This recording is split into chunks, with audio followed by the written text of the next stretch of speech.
I want to swing back to the strike just very briefly because another issue at debate in the strike is AI, artificial intelligence. Yeah. And again, I think that's germane, in terms of adapting.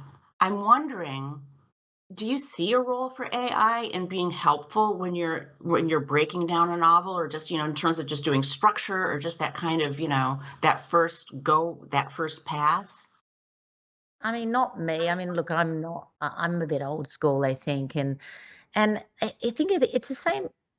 I remember, and you brought it up earlier. I remember when, obviously, back when we had Pacific Standard, and we were, obviously telling stories about women, and then there was a few years where a lot of people were starting companies and really focused on women, and I remember someone saying to me, "Well, are you annoyed that there's going to be so many other people out there doing it?" And I was like, "No, like of course I'm not annoyed. It's amazing. Like there's so many stories to tell."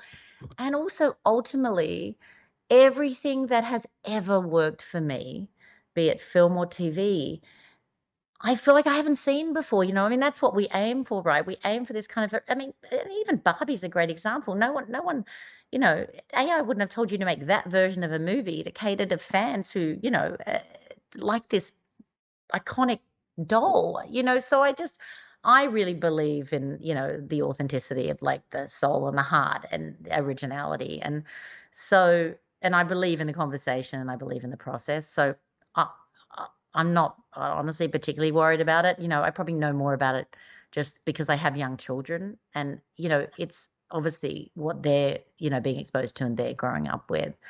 And I do think like all technology. By the way, I'm not saying it's not something to be worried about. I think that the girls are 100% right to make it a valid concern, and we must, kind of protect against it.